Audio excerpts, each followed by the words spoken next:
Dengan adanya home industri liquid ganja yang berhasil dibongkar Polres Jakarta Pusat, BNN menaruh perhatian khusus terhadap kasus ini.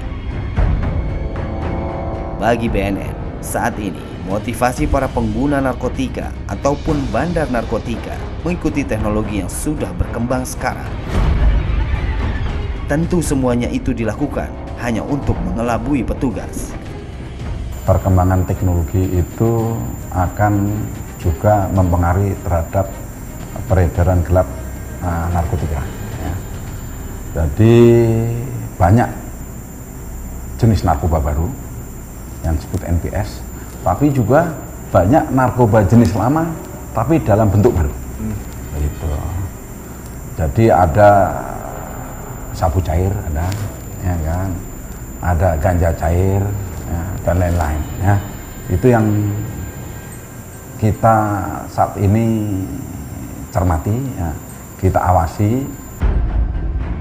BNN mengakui bahwa peredaran ganja cair ini bukan hanya ada di Indonesia. Banyak negara di Eropa, di Amerika, berbagai jenis narkoba lama tetapi dalam bentuk baru itu sudah beredar.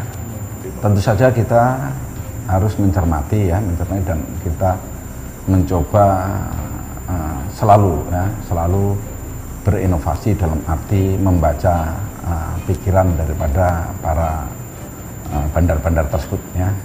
Mereka mencoba memasuki berbagai sektor, ya, sektor industri, ya, khususnya industri makanan dan lain-lain yang pada intinya bagaimana mereka bisa menjual produknya dengan lebih lancar, tidak terdeteksi oleh aparat keamanan baik BNN, Polri maupun pihak-pihak terkait lainnya. Penyusupan barang-barang haram dalam produk liquid rokok elektrik ini membuat para pecinta rokok elektrik merasa kecewa. Bagi mereka, usaha dalam memperjuangkan rokok elektrik agar menjadi legal harus ternoda dengan adanya kasus ini. Sangat menyayangkan banget, ya, penyalahgunaan narkoba yang berhubungan sama vape. Itu yang kalau bilang dirugikan secara image tuh kita jadi dipandang lebih negatif.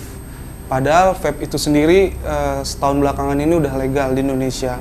Dengan adanya kasus ini kita sebenarnya mengapresiasi banget kinerja polisi mengusut tuntas peredaran narkoba, terutama yang berhubungan sama vape.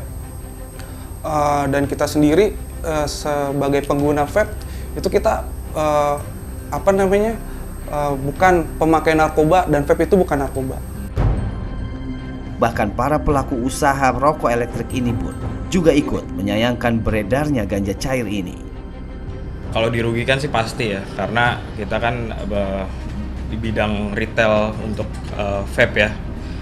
Jadi kalau ini rada merugikan juga karena dampaknya lumayan juga. Karena kan masyarakat pasti taunya narkoba, vape itu narkoba gitu. Sedangkan kita jual retail, kita udah resmi ada label cukai, yang udah pasti nggak akan ada narkobanya juga sih.